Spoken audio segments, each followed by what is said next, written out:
তো কোন বয়স থেকে নাচে আসা তোমার, মানে তোমার কি মনে পড়ে? আমার বয়সটা, নাচের বয়সটা হচ্ছে 12 বছর থেকে। আচ্ছা, 12 বছর থেকে আমি আর থামনি। বাপরে, থামিনি। পড়াশোনা বলতে গেলে আমার 12 থেকে 16 পর্যন্ত ডান্স। আচ্ছা, সেটা নিয়ে তোমার পড়াশোনা? সেইখানে পড়াশোনা ডেইলি।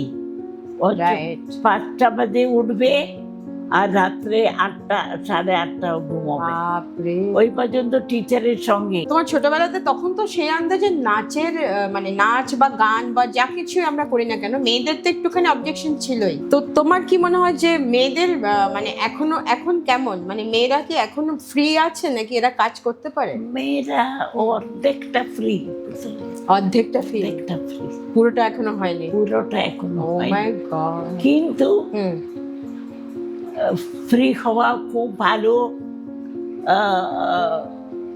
সেটাও আমি ভালো বলি না।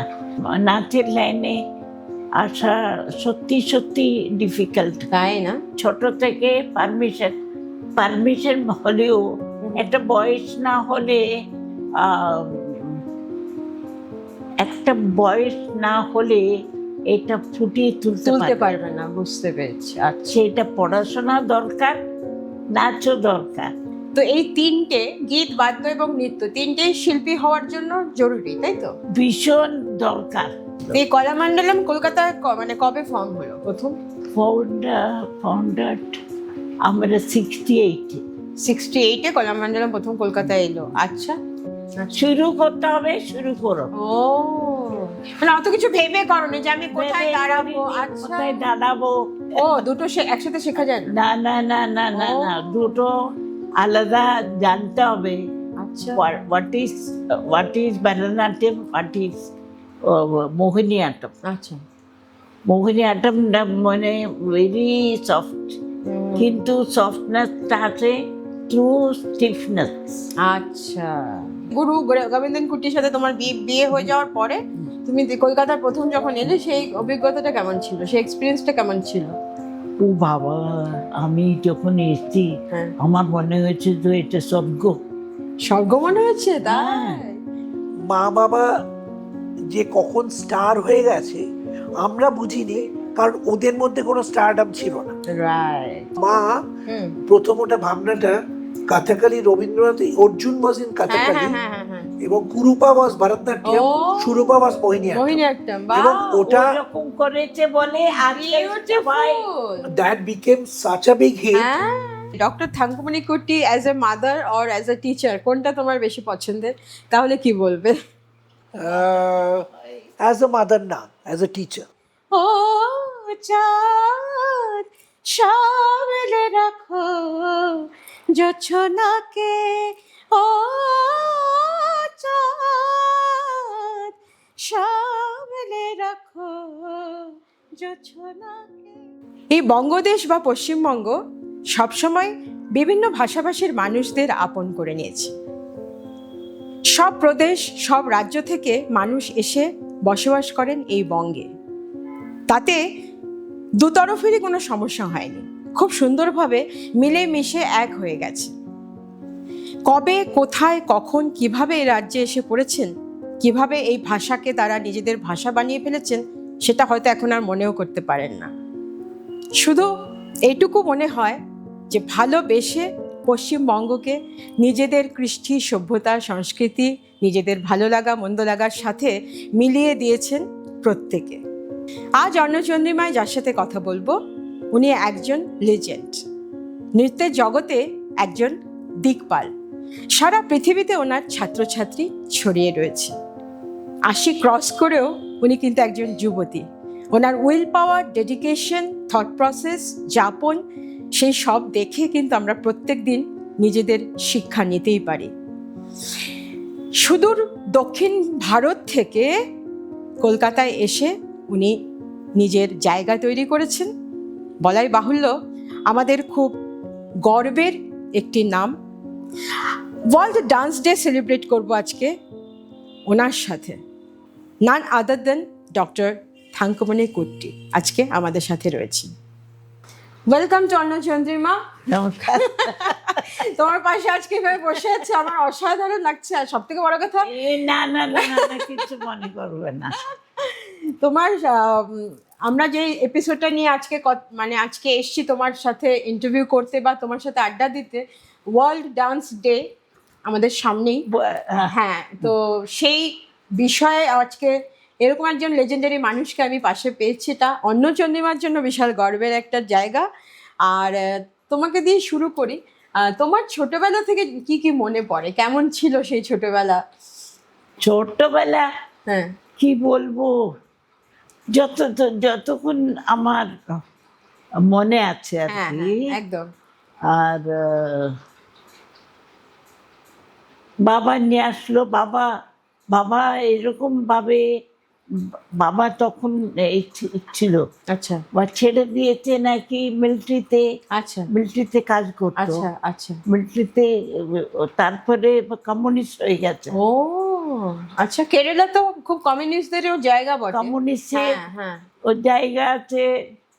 তারপরে ভীষণ একটা কাঁঠাল আর একটা গোপ গোপ, বাবাকে দেখলে দেখে ভয় করতো। আচ্ছা, তো কোন বয়স থেকে নাচে আসা তোমার, মানে তোমার কি মনে পড়ে? আমার বয়সটা, নাচের বয়সটা হচ্ছে 12 বছর থেকে। আচ্ছা, 12 বছর থেকে আমি আর থামনি। বাপরে, থামিনি। অনলি বেবি বেবি বেবি হওয়ার সময় বেবি এইটুকু। হবে হ্যাঁ, হওয়ার সময়, মানে চেপে নিয়ে গেছে, বুঝতে পেরেছি।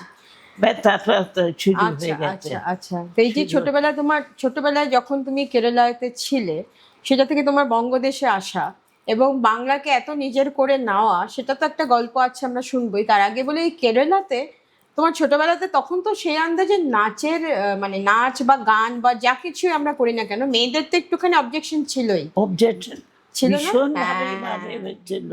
আমি যখন এসেছি কলকাতায় 59 বোধ হয় নাকি? 59 না 58-এ, 58-এ। আচ্ছা আচ্ছা 58-এ এসেছি। আচ্ছা।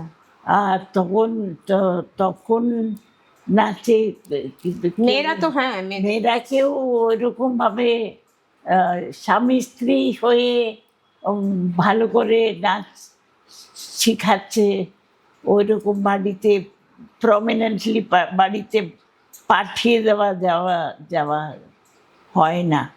এক্স্যাক্টলি, সেটাই তো বলছি। ভয় ছিল। আর এই যে বাবা যে বললেন, খুব মানে খুব রাশভারী একজন মানুষ ছিল, খুব ভয়, দেখে ভয় করতো। তো বাবা মায়ের সাপোর্ট ছিল মানে ছোট? বাবার এমন হয়েছিল, বাবা এরকম হয়েছিল আমার বিয়েতে, আমি আমার গয়না কিছু পড়তাম না। আচ্ছা। তারপরে আমার মালাটা সব খুলে দাও। ও মাই গড, দেখো কত ইন্সপিরেশন। তাই জন্য তুমি আজকে দাঁড়িয়ে। আমার কোনো জিনিস নেই, আমি বললো কোনো মালা টালার কিছু দরকার নেই, কোনো আংটি দরকার নেই, কোনো মালা নেই, দরকার নেই। আমার ফুলের মালা দিয়ে বিয়ে হয়ে গেছে। ও মাই গড, কিন্তু সাউথে তো গয়নাটা একটা বিশাল বড়। গয়না একদম পড়িনি ও বলতে গেলে। বাহ, দারুণ বিষয়, এত ইন্সপায়ারিং। আর মানে সত্যি একটা একটা করে ছোট ছোট জিনিসও কিন্তু মানুষকে অনেক কিছু শিক্ষা দেয়। এই যে তুমি বলছো যে আমার গয়না দরকার হয়নি, কিন্তু মেয়েদের গয়না কিন্তু প্রত্যেকটা মানুষের একটা লোক মানে একটু থাকে না, মেয়েরা একটু গয়না ভালোবাসে, শাড়ি ভালোবাসে, বলাই বাহুল্য। হ্যাঁ, আমি কত আমার বন্ধুরা পড়ে হ্যাঁ, কত অ্যাপ্রিসিয়েট করেছি। ঠিক, মানে কত এই মালাটা কত, ওই মালা কত, ওই পুতালি মালা কোথায়, এই সেই রকম লোক ও হঠাৎ বাবাকে অ্যান্সার দিয়েছে এরকম ভাবে, বাবা না দিলে আমার কিছু পড়বো না। ও আর এই তোমার এমনি পড়াশোনা কি তোমার মানে কেরালাতেই প্রথম পড়াশোনা? হ্যাঁ, তারপরে কলকাতা আসার পরে পড়াশোনা বলতে গেলে আমার 12 থেকে 16 পর্যন্ত ডান্স। আচ্ছা, সেটা নিয়েই তোমার পড়াশোনা? সেইখানে পড়াশোনা ডেইলি 5টা বাজে উঠবে আর রাত্রে 8টা 8:30টাও ঘুমাবে, বাপরে। ওই পর্যন্ত টিচারের সঙ্গে। আমি শুনেছি তোমার কোনো স্কলারশিপ ছিল যেটা নিয়ে প্রথম তোমার নাচে আসা। আমার স্কলারশিপ ছিল। এই প্রথমে 4জন মেয়েদের তোলা ছিল আচ্ছা ওই স্কলারশিপে। আচ্ছা। ওই মধ্যে যারা 20-25 জনের গ্রুপ ছিল একটা। গ্রুপ হ্যাঁ দিয়ে দেয়, হ্যাঁ হ্যাঁ হ্যাঁ, কে ভালো করে তুলবে রাইট।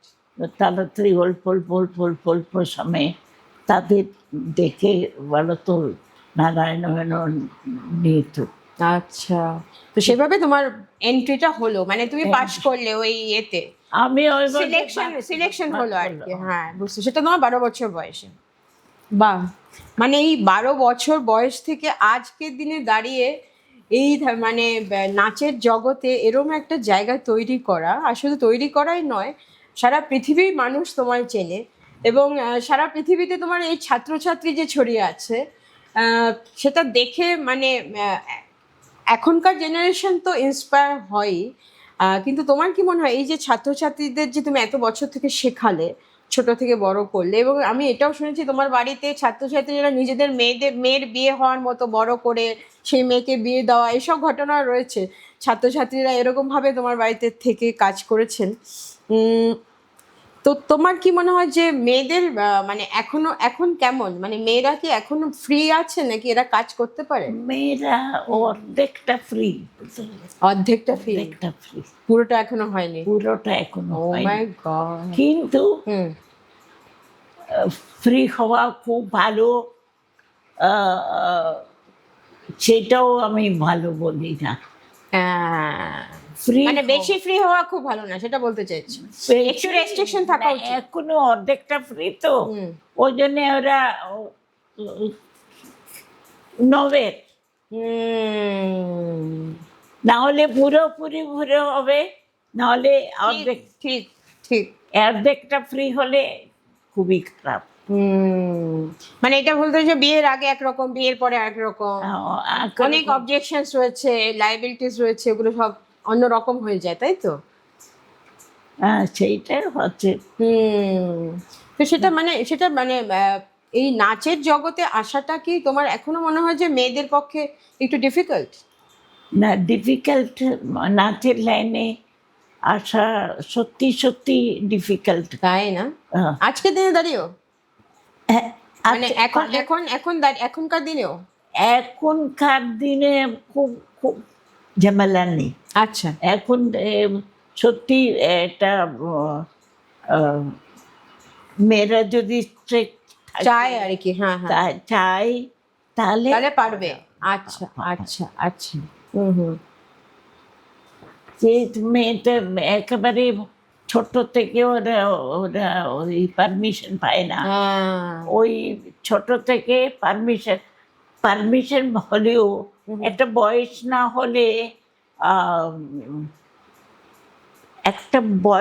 না হলে এটা ফুটিয়ে তুলতে পারবে না। বুঝতে পেরেছি। আচ্ছা, এটা পড়াশোনা দরকার, নাচও দরকার, বা গানও দরকার। কি সুন্দর কথা বলেন। একদম একদম একদমই তাই। এই যে আমরা বলি না যে গীতম বাদ্যম তথা নৃত্যম তয়া সঙ্গীতম উচ্যতে, একটা কথা রয়েছে সংস্কৃতে, এটা আমি শিখেছি, যাই জানি। তো এই তিনটে, গীত, বাদ্য এবং নৃত্য, তিনটেই শিল্পী হওয়ার জন্য জরুরি, তাই তো? ভীষণ দরকার। আজকালের জানে না, আমি পর্যন্ত গান অল্প জানি, বা বাদ্যটা একেবারে জানি না, একটু শিখেছিলাম। আমার হাতটা নষ্ট হয়ে যাচ্ছে বলে তখন। কি অপূর্ব হাতটা, আমি তো হাতটা ক্লোজে দেখাতে চাইবো। এটা কোন মানে 80 বছর মানুষের এই হাত হতে পারে, এটা বলা মানে ভাবা যাচ্ছে না। যা অসাধারণ, মানে একজন নৃত্যশিল্পী যে তার হাত আমি ছুঁচ্ছি, আমার শুধু মনে হচ্ছে যে কি অপূর্ব, কি অসাধারণ। থ্যাংক ইউ, এভাবেই তুমি থাকো, এত সুন্দর থাকো। আচ্ছা, তোমার এই সৌন্দর্য, তোমাকে সবাই আমরা সুন্দর বলি, কিন্তু একটা সময় তোমার এই সৌন্দর্য নিয়ে তোমার একটা ব্যাপার আমি শুনেছিলাম, এটা একটু শুনতে চাই। আমি সুন্দর না বলে আমাকে বলতো নারায়ণ মেনন, ওনার ছিল খেলা মণ্ডল। আচ্ছা আচ্ছা ওনাকে বলে দিয়েছিল, ওনার মেয়ে বলেছিল যখন হ্যাঁ বাসন্তী নায়ার, উনি বলেছিলেন এই মেয়েটাকে নিতে হবে। হুম তখন উনি একটু ভালো না, ভালো না দেখতে? ও তাই বলছি দেখতে ভালো না এই জন্য ও নাচ করতে পারে না, না? না, না। আচ্ছা তারপর নাচে ভীষণ ভালো, ফেস লাগবে। মুখটা ভীষণ দরকার। আচ্ছা তারপর তারপরে একবার নাচ করছিলাম, তখন সেকেন্ড ইয়ারে না থার্ড ইয়ারে বোধ হয় হুম সিনেমার লোক আসছিল, হুম ওনাকে চান্স নিয়ে তো আপনি দেখুন হুম ওকে কিন্তু আমার একটা মেয়ে, হুম 5টা মেয়ের মধ্যে একটা মেয়ে সব রকম যে অ্যাঙ্গেলে ভালো, ভালো দেখতে লাগবে। ভালো, তা একে নেওয়া দেওয়া। আপনি আপনি আমাকে বললো যে কোনো সেকেন্ড রোল নিতে পারে, আমি সেকেন্ড রোলে করবো। বাপরে এইটাই তো ডেডিকেশন, এটাই তো মানে উইল পাওয়ার। মানুষ এভাবে এগিয়ে যাবে এবং ভবিষ্যতেও যাবে, আগেও এরকমই হয়ে এসছে। এই যে ব্যাপারটা আমি সেকেন্ড রোল করব না, এই যে কথাটা বলার মধ্যে কতটা সাহস লাগে, কতটা ডেডিকেশন লাগে, সেটা বলাই বাহুল্য, আন্টিকে দেখে বোঝাই যাচ্ছে। মানে অসাধারণ অসাধারণ। আচ্ছা তুমি আমাকে একটা কথা বলো, এই যে তুমি এত মেয়ে ছাত্রছাত্রী পড়ালে সারা জীবন ধরে, দেশে এবং বিদেশে তোমার সব জায়গায় রয়েছে, এই কলামণ্ডলম যখন প্রথম কেরালা থেকে তোমার আমাদের বঙ্গে এলো, তো এই কলামণ্ডলম তৈরি করার সময় তোমার কি কি মানে তুমি ফেস করেছো, মানে কতটা ডিফিকাল্ট? বলতে গেলে আমি বেশি কোনো অসুবিধা পাইনি, তাই? বাহ। বেশি অসুবিধা পাইনি। আচ্ছা কোনো রকম আমার টাকার দরকার, তখন লাস্টে বলছি হুম আমার আরো শুরু করো, শুরু করতে হবে, শুরু করো। ও মানে অত কিছু ভেবে করনি যে আমি কোথায় ভেবে দাঁড়াবো? করিনি, আচ্ছা কোথায় দাঁড়াবো ওই রকম ভাবে।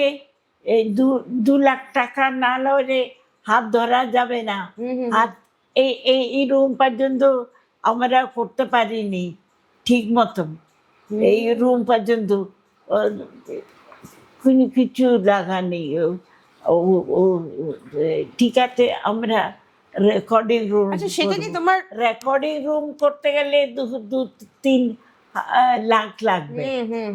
না এই যে আমি যে অডিটোরিয়ামে, তো এখানে আমিও প্রোগ্রাম করে গেছি, গুরু গোবিন্দন কুটি অডিটোরিয়াম, প্লাস আমি সামনেও দেখি ওনার নামে পার্ক রয়েছে। এই যে এত বিশাল একটা ব্যাপার, মানে এত একটা গর্বের জায়গা এটা, আমরা মানে we are always proud of your family because এত সুন্দর সব কিছু।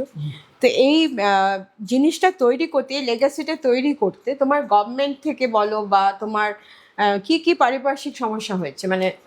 গভর্নমেন্ট থেকে আমরা অনেক চেষ্টা করলাম। আচ্ছা আপনি আপনি ক্যারি অন, আর অর্ধেকটা ফটো তুলে পাঠান। আচ্ছা আর আমার ছেলে আর ভাবতে মিত্রকুটি গেল, ভাবতে মিত্রকুটি গিয়েছে 10 বছর হয়ে গেল। যত ছেলেরা মেইনলি দাঁড়ায়, কৌশিক এখন আর লালি, এরা হিরো ছিল। আচ্ছা হিরো ছিল, ওরা এখনো হিরো বলতে গেলে, রাইট, এখনো হিরো, বিকজ ওরা কাটাকালি ছিল। ও আচ্ছা, ছেলে কথাকলিটা খুব ভালো লাগে। হ্যাঁ, আর এই মোহিনীআট্টম আর ভারতনাট্যমের মধ্যে ডিফারেন্সটা কি? ডিফারেন্স এটা খুব, মোহিনীআট্টমে ভীষণ লালিত, আচ্ছা, আর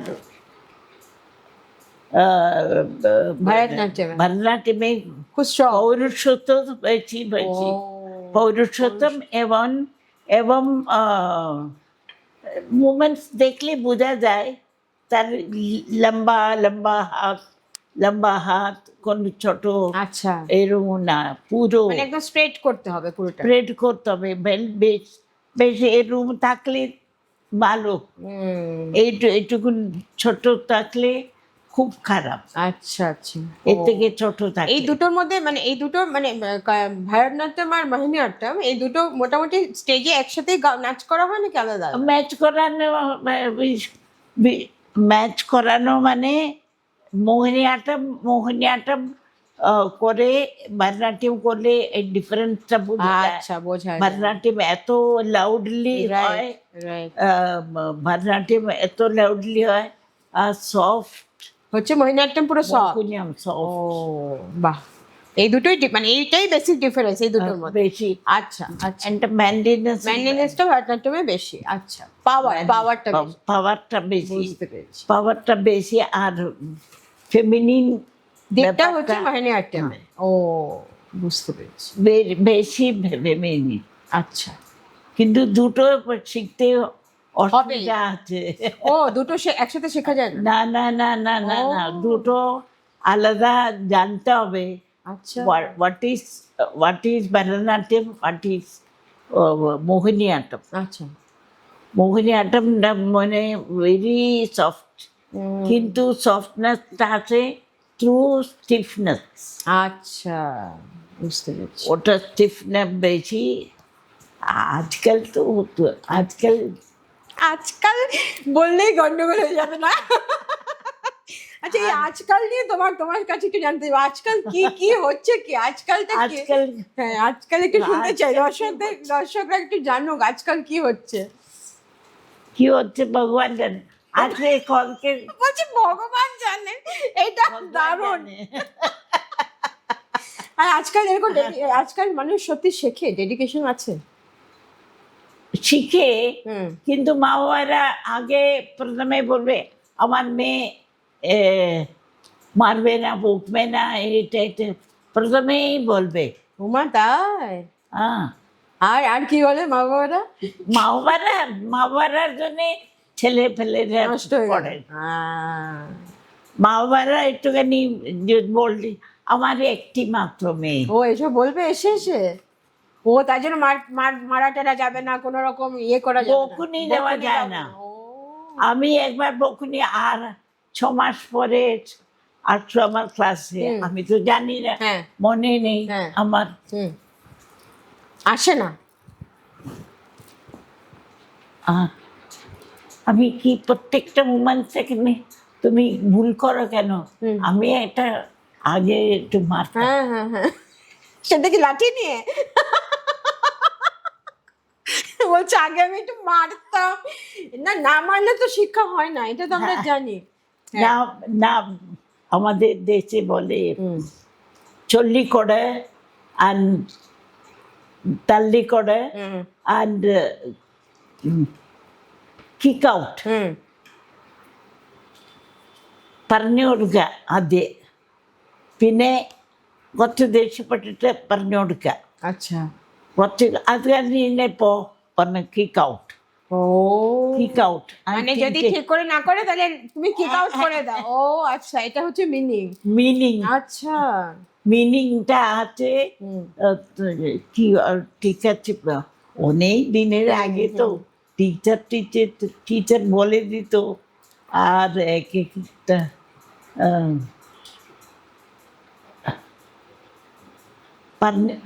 ആദ്യം പറഞ്ഞു കൊടുക്കുക. আচ্ছা, এটা মানে പറഞ്ഞു കൊടുക്കുക പറഞ്ഞാൽ বলে দাও, ও আগেই বলে দিতে হবে। বলে দিতে হবে, এরকম করবে, এরকম করবে, এরকম। না শুনলে একটু প্যাচ, হ্যাঁ এইরকম করো। হ্যাঁ, ঠিক। তো সেগুলো এখন আর মানে এখনো ওটা কেন কেন মারলেন? আমার মেয়েকে কেন মারলেন, এরকম করেছে। ও মাই গড, আমার মেয়েকে কেন মারলো। তো এই মা বাবা এটা বুঝতে পারেন না কি এখনকার দিনে যে শিখতে হলে একটুখানি আমাদের করা হতে হয়। ওরা নিজে বাড়িতে মারে। ও ওরা নিজে বাড়িতে মারে না, না মারলে বাচ্চা তো মানুষ হবে না, সেটাই তো মানে বেসিক্যালি আমরা সেটা ভাবি আর কি। তবে অন্য কেউ মারলে ওদের সমস্যা হবে। আচ্ছা, এই যে সাউথ ইন্ডিয়া থেকে তুমি যখন কলকাতায় এলে, তো ভাষাটা তোমার তো ল্যাঙ্গুয়েজ তো সমস্যা। আমার কোনো ল্যাঙ্গুয়েজ নেই বলতে গেলে। আমাদের কেরালা মন্ডলে মে একটা টাইম ছিল 2 ঘন্টা মতো মালয়ালম শিখতে হবে। আর 12 বছরে গেছি তো, বা 4 থেকে 5-এ উঠেছি, 5-এ হ্যাঁ মালয়ালম। 5 তো 12 বছরই হবে। হ্যাঁ, কি কি শিখলে? মালয়ালম। মালয়ালম আর হিন্দি, আচ্ছা ইংলিশ, আচ্ছা। তারপরে ড্রামা, যে কোনো মধ্যে ও তারপর ওটা শিখতে হতো। শিখতে তো না, হবে। সংস্কৃত বা সংস্কৃত একটু শিখতে হতো, কিন্তু আমরা টিচারকে, ও টিচারের সঙ্গে বেশ বেশ ভালো ভালো ব্যবহার করে। টিচারের ঘুমোতে খুব ভালো লাগে তো। এইসব করতে বদমাইশি ছোটবেলায়? না আমি সেটা বলছি না। হাওয়া দিয়ে হাওয়া দিয়ে হ্যান্ড হ্যান্ড হাওয়া, হ্যান্ড হাওয়া পাখা দিয়ে, দিয়ে, হ্যাঁ, পাখা হ্যাঁ। ছিল না তো, হ্যান্ড হাওয়া দিয়ে ভালো করে ওনাকে ঘুম পাড়িয়ে আমরা তো পালাতে। না আমি সেটা বলছি না। আমি বললাম, তোমার যখন কলকাতায় আসা হলো, এই যে কলকাতায় ঢোকার মানে তোমার বিয়ের পরে তো, মানে গুরু গোবিন্দন কুটির সাথে তোমার বিয়ে হয়ে যাওয়ার পরে তুমি কলকাতার প্রথম যখন এলে, সেই অভিজ্ঞতাটা কেমন ছিল? সেই এক্সপিরিয়েন্সটা কেমন ছিল? ও বাবা, আমি যখন এসেছি হ্যাঁ। আমার মনে হয়েছে যে এটা স্বর্গ। স্বর্গ মনে হচ্ছে? হ্যাঁ। তাই? কেন সবাই ফুলের মালা, আচ্ছা। বকে, এইসব দিয়ে আমার হাতটা না আমাকে আহা। নিজে ওনার ওনার এত এত ছাত্রছাত্রীরা হ্যাঁ, এই তোমাকে ওয়েলকাম করলো সবাই ওইভাবে পুরো আমার মনে হয়েছিল, আচ্ছা। মনে হয়েছিল। কত বছর বয়সে বিয়ে হয়? আমার তখন 17। আচ্ছা। তো তুমি কলকাতায় যখন এলে, তো তুমি তো ভাষাটা জানতে না, বাংলা ভাষাটা জানতে না। 17 আমি সেপ্টেম্বরে, আচ্ছা 17 ইয়ার্সে সেপ্টেম্বরে বিয়ে হয়েছে। না সেটা বলছি। সেপ্টেম্বরে বিয়ে হয়নি। আচ্ছা, ও আমার এখানে এসছো সেপ্টেম্বরে, বুঝতে পেরেছি। না আমি সেটা বলছি না, আমি বলছি যে কলকাতা আসার পর তোমার ভাষা নিয়ে সমস্যা হয়নি? যে তুমি তো অন্য ভাষা বাবা, চারদিকে বেঙ্গলিরা তো, হ্যাঁ। আর দিকে আমি দরজা বন্ধ করে, ও দরজা কেউ কেউ আমাকে ডিস্টার্ব করে না। আচ্ছা, তো শিখলে কিভাবে বাংলাটা? আস্তে আস্তে আস্তে আস্তে শিখে গেলে? আস্তে আস্তে কাজের লোকের কাছ থেকে, তারপরে ছাত্রীরা ভীষণ, আচ্ছা, সবাই খুব হেল্প করেছে। আমার ছাত্রীদের কাছে সব শিখা। বাহ। তো এই যে ছাত্রী তোমার কাছে প্রথমে আমি এখন মাঝে মাঝে যা বলি, তখন যা পড়াশোনা করতাম তখন প্রফেসর হয়ে যেত। ঠিক ঠিক ঠিক, একদমই ঠিক। না আমি সেটা বলছি না, এই যে তোমার ছাত্রছাত্রী প্রথমে এসেই তো মানুষের ছাত্রী পায় না, জান, তো কিভাবে সেটা মানে প্রথম ছাত্রীরা মিত্রকুটি বিয়ে করে আসে। আচ্ছা যদি ভারতনাট্যম জানে বা ভারতনাট্যম জানে, মালয়ালিরা তো, হ্যাঁ মোটামুটি সব তো জানে। মালয়ালি। আচ্ছা আচ্ছা। সব তো মালয়ালিরা, মালয়ালিদের মিত্রকুটি এসছে, একটা মালয়ালি নিয়ে এসছে এখানে। আচ্ছা ওকে। তো মালয়ালিরা বুঝতে পেরেছে মিত্রকুটি একটা বিয়ে করে আছে, ভারতনাট্যম জানা, ও ওরকম ওইভাবে তুমি ছাত্র পেলে প্রথমে? পরের দিনই আমি Oh ওখান my থেকে God. বলে রেখেছি। বিউটিফুল, মানে এটা তোমার একটা পুরো প্ল্যাটফর্মটা রেডি ছিল। রেডি ছিল। ওকে, তাই তুমি বলতে চাইছো যে তোমার বিশেষ একটা কোনো মানে মানে খুব বেশি রকম স্ট্রাগল কিছু করতে হয়? স্ট্রাগল করিনি। ও এই যে কথায় বলে যে স্ট্রাগল না করলে বড় হওয়া যায় না, তো না, তুমি না, এত না, না, এত না, না। বিশাল কিভাবে স্ট্রাগল না করে তো হয় না? স্ট্রাগল স্ট্রাগল তো ছিল, ডেফিনেটলি ছিল, কিন্তু সেটা অন্য স্ট্রাগল ছিল। অনেক ছাত্রীরা এসে তারপরে এক একজন এক একটা সময় আসতো, তখন ভেবেছিলে একসঙ্গে 10টা মেয়েরা আসলে ভালো হতো। ভালো হয়। হ্যাঁ হ্যাঁ হ্যাঁ হ্যাঁ। ওটা মোটেও মনে হয়েছিল। এই কলামণ্ডলম কলকাতায় মানে কবে ফর্ম হলো প্রথম?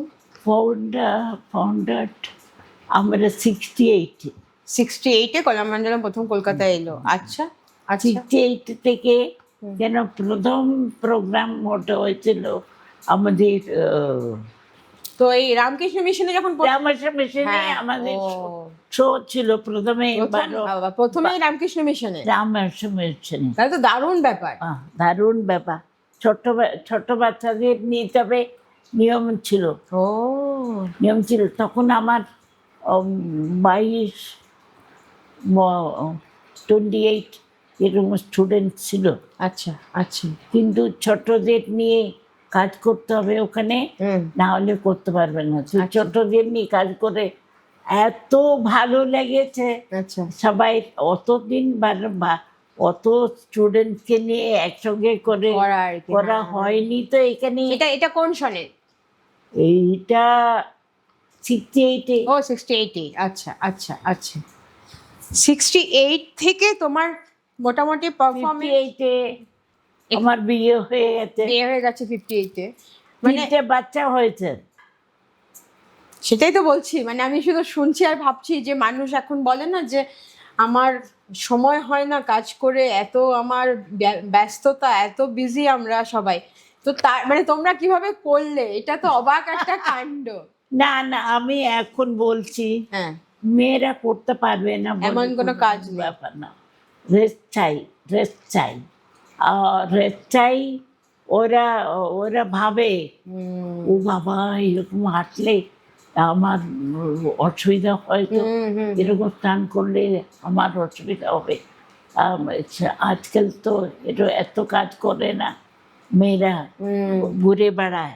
ওই দেখো, তুমি এই কথা বলছো আর এখন বলছো আজকালকার মেয়েরা বলছে যে আমরা এত বেশি কাজ করি যে আমরা অন্য কোনো সময় পাই না। এই জিনিসটা তো মানে অবাক একটা কাণ্ড। আর তুমি এই যে তুমি এত এত ছাত্র ছাত্রী তোমার, এতো বলছি তো, এত কাজ করি আমরা, এত কাজ করি, ওই জন্য আমরা কোনো কাজ পাই না, কোনো কাজ করতে সময় পাই না। অনেক ঝামেলা আজকাল। আজকাল ঝামেলা। আমার বাড়িতে একটা মেয়ে আছে,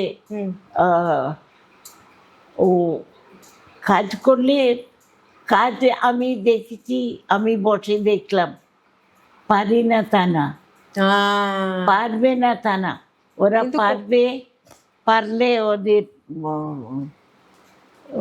হাত ব্যথা করবে, পা ব্যথা করবে, মানে হার্ড ওয়ার্কটা করবে না, এটা বলতে চাই। হার্ড ওয়ার্ক করা পারে না।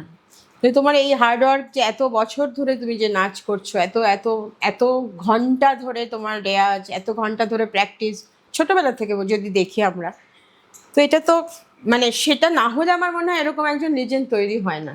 না না, নিজে নিজে হার্ড ওয়ার্ক করলেও না, এটা ওয়ার্ক করতে হবে আমার, এটা আমার করতে হবে বলে কোনো হার্ড লাগবে। ঠিক, একদম ঠিক কথা। হার্ড লাগবেই না যখন তুমি ভালোবেসে কাজটা করবে। আর যখনই তোমার ভালোবাসা থাকবে না তখনই তোমার মনে হবে যে কাজটা কঠিন, আমার কাজটা করতে অসুবিধা হচ্ছে, এরকম বিভিন্ন রকম ব্যাপার স্যাপার চলে আসে। একদম ঠিক কথা বলেছো। আমাকে অনেকে জিজ্ঞেস করে যে কতটা কঠিন এই মানে এই প্রফেশনে থাকা, হ্যাঁ কতটা কঠিন। আমি সবাইকে বলি কোথায় খুব কঠিন তো কিছু মনে হয় না, একদম সুবিধার মতো কাজ, একেবারে সুবিধা। ঠিক, এটা স্কুল বলে স্কুল, আদারওয়াইজ টিউশন হিসাবে ও 20-25 নিয়ে ইজিলি কাজ করা যায়। এখন তোমার কত স্টুডেন্ট আছে? এখন আমি জানি না, যাবে আমার ছেলেরা দেখে সেটা বুঝতে পেরেছি আমরা। আরেক সোমনাথ দার সাথেও কথা বলবো। মানে তাও তোমার কি মনে হয় মানে কত, মানে 100-150 স্টুডেন্ট, আরো বেশি, 200-500 1000 এরকম স্টুডেন্ট সব? অনেকগুলো তো তোমার গণমাধ্যমের জায়গা রয়েছে এখন ওয়ার্ল্ডে, সব জায়গায় গেলে আন্টি এরকম শোনা যায়। ঠিক, দারুণ। তো তুমি নিজেকে এই জায়গায় মানে তুমি নিজেকে এই জায়গায় দেখবে এটা ভেবেছিলে কোনোদিনও? নিজেকে তুমি এই জায়গায় দেখবে, আজকে ঠাকুরমণি কুট্টিকে এই জায়গায় মানুষ রেখেছে, ও আগে কিছু ভাবনি? ভাবিনি। ভাবলে আমার মনে হয় না, ভাবলেও হয় না তা না, আমি কিছু ভাবিনি। ও তুমি মানে just gone with the flow, কাজ করেই গেছো। এই কাজ করলে এই হবে, এই কাজ করলে এই হবে, ওইসব কিছু ভেবে করনি। আহা, আগেকার থট প্রসেসের সাথে এখন তো মেলে না। এখন যেটা হয়, এখন এটা কাজ করলে কত টাকা পাবে, একদম আগে টাকা গুনে না। ঠিক ঠিক ঠিক একদম ঠিক কথা। খুব মজা হচ্ছে। আমাদের যেটা বক্তব্য সেটা হচ্ছে যে আমরা আজকের জেনারেশন এইসব লেজেন্ডদের দেখেই শিখতে পারি যে কিভাবে কি হয়েছে না হয়েছে। আচ্ছা, এই যে স্টুডেন্টস রয়েছে তোমার এত, তাদের মধ্যে মানে তারাও তো এখন তোমাদেরই অর্গানাইজেশনে শেখায়, তাই তো? মানে তোমার মানে কলামণ্ডলমে সবাই টিচার হয়ে গেছে অনেকে। কালামণ্ডলে মেয়ে টিচার, হ্যাঁ, আমি সেটাই বলছি। তো তাদের কালামণ্ডলে অনেক ব্রাঞ্চেস রয়েছে। সেটাই বলছি, হ্যাঁ। তো এই ব্রাঞ্চেসে যে এত এত টিচার, তারা তোমার থেকে শিক্ষা প্রাপ্ত হয়ে তারপর এখন তারা নিজেরা আবার টিচার হয়ে গেছে। নিজেরও ওরা সবাই বলে টিচারের কাছে নিয়ে যাব, আর পরীক্ষা দেবে তোমার কলামণ্ডলম। কালামণ্ডলে মেয়ে পরীক্ষা দেবে, আর তোমরা যাই ঠিক। বলো। আমি তো সারা কলকাতায় যদি ভারতনাট্যমের কোনো স্টুডেন্ট দেখি, মোটামুটি সবাই কলামণ্ডলেমেরই। আমি আগে যদি অন্য জায়গায় ছোট দেখিনি। আর এটা কথা বলবো, এখন এখন এমন নাম হয়ে গেছে তো, সবাই কালামণ্ডলে ডুববার আগে কালামণ্ডলম নামে স্কুল খুলেছে, স্কুল ধরেছে, ওরকমও হচ্ছে। তো এই অসাধু, মানে এটা তো মানে ভীষণ বাজে জিনিস। এটা বাজে জিনিসটাও ভালো মন্দ একই রকম ওঠে। ভালো থাকলে মন্দ থাকবে, তুমি এটা মন্দ থাকবেই। দারুণ, ঠিক ঠিক কথাই। ভালো থাকলে মন্দ ভালো আর বাজে। ভালো থাকলে খারাপ থাকবে, খারাপ থাকবেই। সত্যি সত্যি। তুমি খারাপ দিক এক জায়গা ভালো বলবে, আর এই জায়গা খারাপ বলবে, এরকম করবে কেমন করে? না, আমি বলছি যে তুমি খারাপ যে থাকবে বলছো, তো তুমি খারাপগুলোকে বেশি দেখো না ভালোগুলোকে বেশি দেখো? মানে তুমি you are a positive person, তুমি ভালো দিকগুলো বেশি দেখো? না, প্রত্যেক জনের ভালো পজিটিভ আছে। আচ্ছা। আমি সেরকম ভাবে কোনটা কোনো মেয়ের নাচে একদম হয় না। আচ্ছা, আমি বলে দিই। আচ্ছা আচ্ছা। আমি আমি এত স্টুডেন্ট, একটা ভীষণ মনে প্রাণে 3-4জন ভালো। বুঝতে পেরেছি। বাকি সব এমনি এমনি এমনি এমনি। অন্নচন্দ্রিমা কিন্তু বেশ জমে উঠেছে। আসলে এইসব ইন্সপায়ারিং কথা শুনতে সত্যি খুব ভালো লাগে। তবে আন্টি এত সুন্দর করে ধরে ধরে আস্তে আস্তে কথা বলছেন এবং বাংলাটা উনি এত সুন্দর রপ্ত করেছেন, বলাই বাহুল্য আমার দর্শকদের ভীষণ ভালো লাগবে। আর অন্নচন্দ্রিমা আরেকটু অন্য রকম আজকে, তার পেছনে দুটো কারণ রয়েছে। একটা হচ্ছে আজকে আমার বাড়িতে শ্যুট হচ্ছে না, আমি চলে এসেছি ঐতিহাসিক কলামণ্ডলমে আজকে শুটিংটা করা হচ্ছে।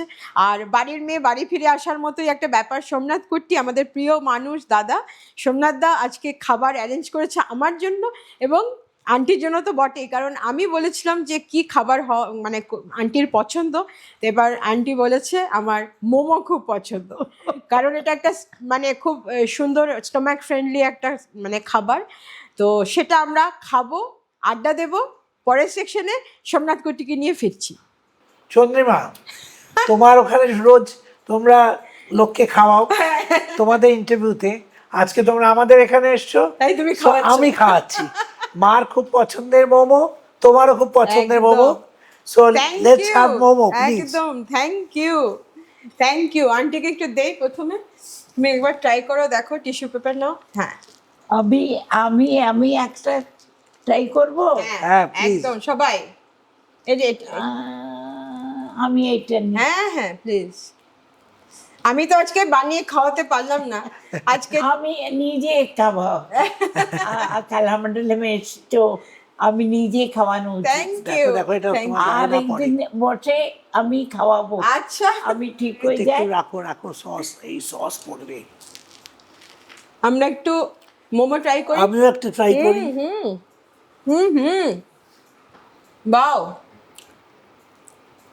বিউটিফুল।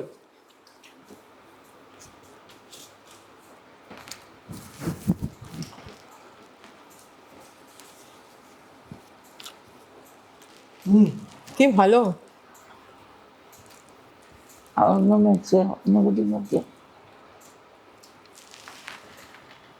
এই যে ক্যামেরার সামনে সবাই আমরা খাই, আমাকে সবাই খেপায় যে তুমি ক্যামেরার সামনে আমাদেরকে খেতে বলে নিজে কিছু খাচ্ছ না। আজকে this the first time I am having something in front of the camera, Okay. Because আমি তো খুব একটা কিছু খাই না। আমার গেস্টরা যখন আসে আমি একটু চা কফি নিয়ে বসি, আর আমি বলি যে বলো কেমন হচ্ছে খেতে, এটা আমি বানালাম, এরকম করে যায় পুরো বিষয়টা।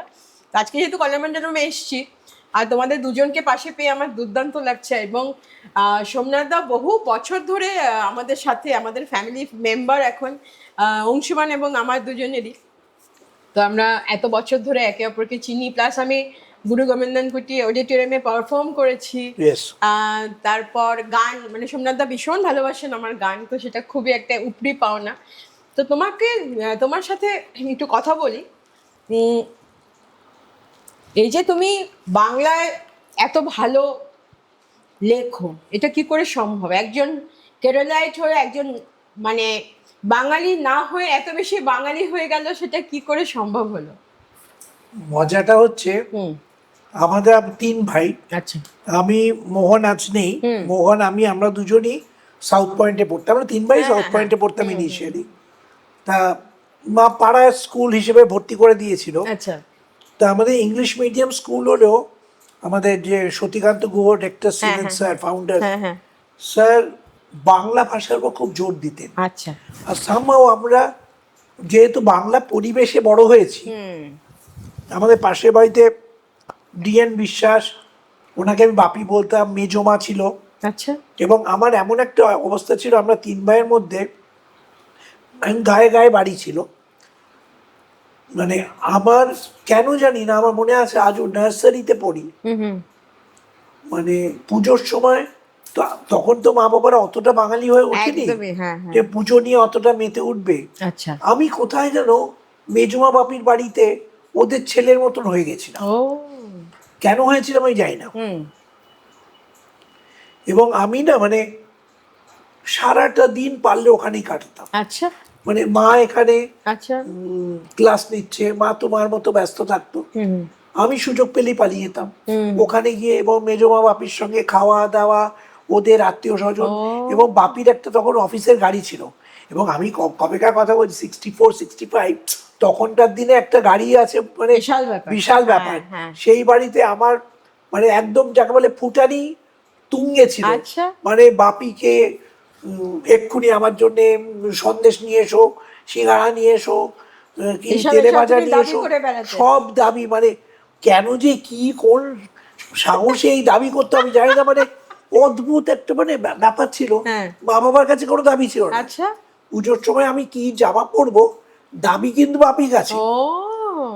মানে মা বাবা যা দিল ঠিক আছে পড়ে নি, কিন্তু আমার অপ্রয়োজনীয় জিনিসটা বাপি দিয়ে দিতে হবে। Very nice. মানে আমার আজকে এটা শুনে আমার ইয়ের কথা মনে পড়ছে, তোমার আমাদের কবিতা কৃষ্ণমূর্তি, ওনারও এরকম একটি পরিবারে মামনি বাপি বলতো তাদেরকে, এবং উনিও সাউথ ইন্ডিয়ারই লোক, এবং ওই বাংলা ফ্যামিলিতে এসে ওনার এত ভালো বাংলা হয়ে গেল, একদম very similar to your story. In fact আমার তো পরিণীতা সিনেমাটা দেখলে যেন মনে হয় কোথাও একটা অদ্ভুত মিল ওই ব্যাপারটার সঙ্গে, এবং ওইভাবেই বড় হওয়া।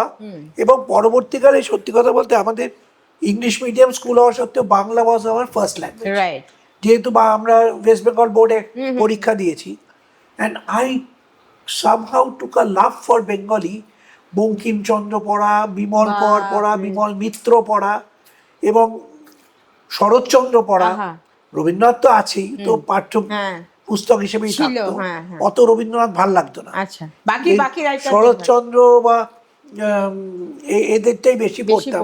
বিমল মিত্র, পরবর্তীকালে তো মানে কিরিটি অগ্নিবাস, তারপর ওই জয়ন্ত কুমার, এদের সব, সেগুলো তুমি বাংলা, মানে একদম চষেছি যাকে বলে। ইভেন বঙ্কিম পড়ে ফেলেছি কিছু, মানে এতটাই আমি বাংলা নিয়ে তুমি বাংলাতে একদম মানে পুরো নিজের মানে অ্যাডাপ্টেশনটা ওই লেভেলের হয়েছে যে তোমার মনেই হচ্ছে না যে তুমি বাঙালি ন। ইনফ্যাক্ট আমিও যেহেতু অ্যাডাপ্টেড, মানে আমিও মাইগ্রেটেড বলে যে, আমি তো আসামের মানুষ, তুমি জানোই, তো আমারও কিন্তু সামহাও মনে হয়েছে যে মানে আমার কোনোদিনও মনে হয়নি যে আমি বাইরের। এটা কিন্তু আমার হয়েছে, এটা কি মানে পশ্চিমবঙ্গের একটা আলাদাই অ্যাডাপ্টেশন রয়েছে আমার মনে হয়। এটা খুব ইন্টারেস্টিং, তাই না? এই তোমার এরকম একটা সেলিব্রেটেড পরিবারে জন্ম, যেখানে মা ডক্টর থাঙ্কুমণি কুট্টি, বাবা গুরু গোবিন্দন কুট্টি, এবং এত এত ছাত্রছাত্রী, এত কিছু সারাক্ষণ অনুষ্ঠান হচ্ছে, না তো রিহার্সাল হচ্ছে, না তো এখানে যাওয়া সেখানে শো করা, এই যে পুরো মানে এঙ্গেজমেন্টটা তুমি ছোটবেলা থেকে দেখছো, তো তোমার কোথাও মনে হয়েছে যে you are not much wanted there? ভীষণ। আচ্ছা। I was not at all wanted এর থেকে বেশি হ্যাঁ। I did not want them. আচ্ছা। মানে ইট ওয়াজ মোর হ্যাঁ। যে মানে মা বাবা আছে তখন তো they were not stars, right right তখন they were just teachers. Right. এবং আমার একটা কমপ্লেক্স ছিল, মানে আমরা তো ডবল লেনে মানুষ। কারোর বাড়িতে গেছি জন্মদিনে, বললো ও তুমি কোন বাড়িতে থাকো, কি নাম তোমার? আমি সোমনাথ কুট্টি। কুট্টি?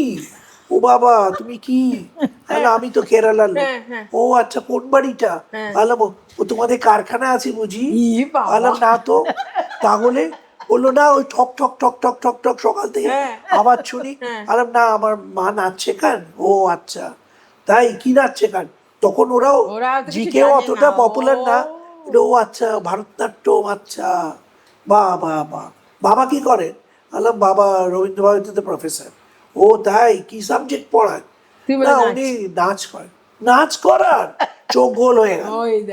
ও মা তাই নাকি, নাচ করিয়ে খায়? আচ্ছা, দিস ওয়াজ দ্য টার্মস, নাচ করিয়ে খায়। ওকে। এবং তারপর বলল, ও শোনো, ওকে একটা বড় পিসের মাছ দিও, জন্মদিনে গেছি। মানে ওরা ধরেই নিল এরা নাচ বাজনা করে খায়, নিশ্চয়ই ঠিক কথা। তিন ছেলে নিয়ে মানুষ করছে, ঠিক করে বোধহয় খাওয়া দাওয়া জোটে না। তোমাদের গরম লাগে না? আমাদের বাড়িটা যেরকম ছিল, মানে মাঝখানটা সিমেন্টেড, মানে প্রপার ঢালাই করা, দুপাশে অ্যাসবেস্টস, আর রাস্তা দিয়ে অ্যাসবেস্টসটাই দেখা যেত, বারান্দাটা অ্যাসবেস্টস ছিল। ও তোমাদের অ্যাসবেস্টসের বাড়ি না? বললাম না, আমাদের ঢালাই করা মাঝখানটা, যেখানটা আমরা হাসলো এমন ভাবে যে আমি লজ্জা পাচ্ছি, মিথ্যা কথা বলছি। একদম ডোয়াল লেনে আমার তখন ধরো 5 বছর 6 বছর, ইভেন 10 বছর বয়স অব্দি, দ্যাট ওয়াজ দ্য সিনারি। বলছে ও আচ্ছা আচ্ছা আচ্ছা, না তাতে কি আছে, লজ্জার কি? হ্যাঁ, মানে লজ্জার কি? আলাম আচ্ছা ঠিক আছে। তা আমি আর কি বলবো যে না আমি মিথ্যা কথা বলছি না। তো এইভাবেই চলতো। কিন্তু আমার তখন আমার খুব বুঝতেই পারতাম। আর মা বাবাও কোনোদিন বলেনি যে তোমাকে ডান্সার হতে হবে, কোনো ভাইকেই বলেনি, পড়াশোনা করো। তখন কি সবাই বলতো পড়াশোনা করে মানুষ হবে, ইঞ্জিনিয়ার হবে, ডাক্তার হবে। আমার মা বাবাদেরও তাই স্বপ্ন ছিল, কিন্তু আমরা পড়াশোনায় দারুণ ছিলাম বলে ওইদিকে যাওয়া হয়নি। ডাক্তার ইঞ্জিনিয়ার কিছুই হয়নি, প্রচন্ড ভালো ছিলাম পড়াশোনায়।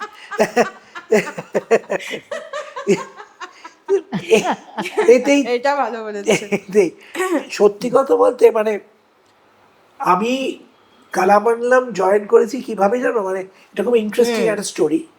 যে আমি তখন গ্র্যাজুয়েশন করে চাকরি করছি অ্যাসোসিয়েট পিগমেন্টস লিমিটেড বলে একটা কোম্পানিতে। আমার মাইনে তখন ওই 1200 টাকা হয়েছে। ভালো কথা। প্রেম করি, লালিকেই প্রেম করি, যাকে আমি বিয়ে করেছি ন্যাচারালি। তা প্রেম করার সময় বড্ড কম, ডালাউজিতে অফিস, বিকেলবেলা ওই একটা রোববার, কারণ বাড়ি ফিরতে ফিরতে 7টা 7:30। আর তখনকার দিনে তো মেয়েরা 7টার পরে বাইরে থাকার নিয়ম ছিল না, দেখাই হয় না। এই ফাঁকে মা তখন ভাবছে কালামানলাম বড় করবো। আমাদের বাড়িতে ইন্দ্রনাথ বন্দ্যোপাধ্যায় বলে সিপিএম এর একজন খুব ইম্পর্টেন্ট ব্যক্তিত্ব আসতেন, তার সঙ্গে কথা হচ্ছে আমরা একটা স্কুল গড়তে চাই, যদি একটা জমি পাওয়া যায়, এইসব আলোচনা চলছে। তা আমিও থাকতাম, শনি রোববার আলোচনায় থাকতাম। এরকম করতে করতে মা বললো, তুই কি 1200 টাকা মাইনে পাস, বোকার মতো সারাদিন কাটিয়ে আছিস, তার থেকে আমার এখানে জয়েন কর, আমি তো 1500 টাকা মাইনে দেবো। আচ্ছা, মা তোমাকে অফার দিল চাকরি, 1500 টাকা মাইনে দেবো।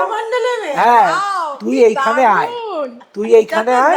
এই যে সাকসেস, এবং মানে মায়ের সাকসেসটা একবার ভাবতে পারছো? সো বিউটিফুল এন্ড ইন্সপায়ারিং, তাই না? এবং সবথেকে মজা হচ্ছে আই জয়েন বিকজ তখন আমাদের কোনো ব্রাঞ্চ ছিল না, নতুন যোধপুর ব্রাঞ্চ শুরু হয়েছে। So I was given the duty, এই ব্রাঞ্চটা তুমি দেখাশোনা করবে। তো সন্ধ্যেবেলা সারাটা দিন আমি ফ্রি, লালিরও গ্রাজুয়েশন হয়ে গেছে, সন্ধ্যাবেলায় তোমার চুটিয়ে প্রেম করো, কাজ। আচ্ছা, সারাদিন প্রেম করে ঢুকে পড়লেই হলো কাজে। ওকে, সো আমি কাজটা নিয়ে নিলাম। বাহ, হ্যাঁ, তবে 1500 টাকাটা পেতাম না, আচ্ছা, কারণ বাবাকে জিজ্ঞেস করলেই বলতো হ্যাঁ। তুমি তো বাড়িতেই খাও, হ্যাঁ। তোমার আলাদা খরচাটা কি? এখন কি বলবো যে আমার সিগারেট খাওয়াতে পয়সা লাগে, কি আমার প্রেম করতে গেলে পয়সা লাগে। হ্যাঁ। তখন এটা ওটা মিথ্যে কথা বলে একটা সিনেমা যাব কি একটা বই কিনবো এইসব বলে টাকা নিতাম, নিয়ে যাই আমার চলে যেত, খারাপ যেত ঠিক, না। ঠিক। আমার একটা গাড়ির ব্যবসা ছিল, সেটার থেকেও 2টো পয়সা আসতো, আচ্ছা। তাই চলে যেত, ভালোই যেত। এইভাবেই তোমার তোমার এখন মনে হয় না যে তুমি এত বেশি তোমরা যেভাবে বড় হয়েছো সেই সময় আন্দাজে, এবং এত বেশি তুমি তুমি এই যে এত অবলীলাক্রমে বলে যাচ্ছ যে তখন আমার হিউমিলিয়েশন বলো, এখনকার ছেলেমেয়েরা তো হিউমিলিয়েট হলেই তাদের নানা রকম সমস্যা হয়, এবং অনেক রকম স্টেপস নিয়ে ফেলে তারা, আজকালকার ছেলেমেয়েদের যা দেখি। তবে তুমি এতটা গ্রাউন্ডেড, এরকম একটা পরিবারে জন্ম হয়েও, এটা কি তোমার পারিবারিক শিক্ষা? বটেই, কারণ মা বাবা যে কখন স্টার হয়ে গেছে আমরা বুঝিনি, বুঝতেই পারিনি। কারণ ওদের মধ্যে কোনো স্টারডাম ছিল না। রাইট। মানে দেবের মানে বাবা বুদ্ধদেব বাবুর সঙ্গে স্টেজ শেয়ার করে এসছে, এসে বাবা পাড়ার যে কোনো লোককেই ভয় পাচ্ছে। মানে বাবা যে একটা ফোন কলে অনেক কিছু করে দিতে পারে বাবা কোনোদিন দেখায়ওনি, মানে power নিয়ে কোনো ব্যাপারই আমাদেরও নেই। শেখায়নি। ঠিক। এবং আমরা কোনোদিনই মানে মার ঘরে এসি ছিল না, এসি লাগাবে না। মানে আমি তখন এখানে এই জমিটা দেখবার জন্য আমাদের এখানে একটা ফ্ল্যাট ছিল, সেই ফ্ল্যাটে আমি এসে থাকা শুরু করি, আমরা একটা এসি লাগাই, লাগিয়ে আমি লজ্জার মাথা খেয়ে মাকে দিয়ে জোর করে একটা এসি লাগাই, এই জন্যে যে আমার ঘরে এসি আছে, মার ঘরে নেই। ঠিক, মানে পয়সা আমি দিচ্ছি তা না, কমন ফান্ড, কালামান লেবে এটা। বুঝতে পেরেছি। কিন্তু মাকে লাগিয়ে দেওয়া সত্ত্বেও মা এসিটা ইউজ করেনি, ওটা পরেই থাকতো এসিটা। এই কারণ value system ওদের গুলো মধ্যে ওইগুলো ছিল না, ছিল না। They never bothered for this. কোন কালে বিদেশ গেছে, ঠিক। আমি লিভাইসের প্যান্ট পরেছি, আমার মনে আছে কসবায় গেছি, একটা রাস্তায় ছেলে প্রায় প্যান্ট খুলে নেবে, কারণ এটা কি লিভাইস, সত্যি লিভাইস বলে, মানে আমি তো ভয় ছেলে কি কাঁপছি, বিদেশ থেকে আমি তাকে, হ্যাঁ মা তখন তখন ইউকে আমাদের গেছে দেশে ছিলই না এসব। না, এবং আমিও জানি না যে এমন দামি জিনিস পরে হ্যাঁ, ফেলেছি, হ্যাঁ। ও প্রায় আমার গা থেকে খুলে নেবে। আমি বলছি দাদা আমি তোমার পরে মাকে দিয়ে আনিয়ে দেবো, আমি ভয় কাঁপছি। আন্টি কি শুনছো এসব? মানে এরকম সিন গেছে, আচ্ছা, কিন্তু ঠিক আছে, ওই অটোমেটিক্যালি এই যে সবটাই এত এসে এত তোমাদের প্রোডাকশন হলো, এত প্রোডাকশন হচ্ছে, এবং আমরা প্রচুর উইটনেস করেছি এরকম ভালো ভালো প্রোডাকশন, এবং পিছনে দেখতেও পাচ্ছি তোমার বিভিন্ন রকম প্রোডাকশনের সব পোস্টার্স। এই যে যেমন পশ্চিমের রবি তো আমি নিজেই করিয়েছি, আমি জানি, আমরা গেছিলাম, সেখানে ছিলাম, এবং আরো বিভিন্ন রকম চিত্রাঙ্গদা, তারপর সূর্য ভানু সিংহ, হ্যাঁ এটা, তারপরে যে দিবাস চট্টগ্রাম, এগুলো সবই তোমার, অভিশাপ, হ্যাঁ। এগুলো সব তোমার তোমার হ্যাঁ আসলে মা চিত্রাঙ্গদা, চণ্ডালিকা, সাপমোচন, আচ্ছা। এগুলো মা ট্রেডিশনাল গুলো করতেন, আচ্ছা, এবং করে আমি তো মার সঙ্গে ওই সেই যে 1500 টাকার চাকরির লোভে ঝুঁকে জুড়ে গেছিলাম, গেলে আর থেকে গেলে।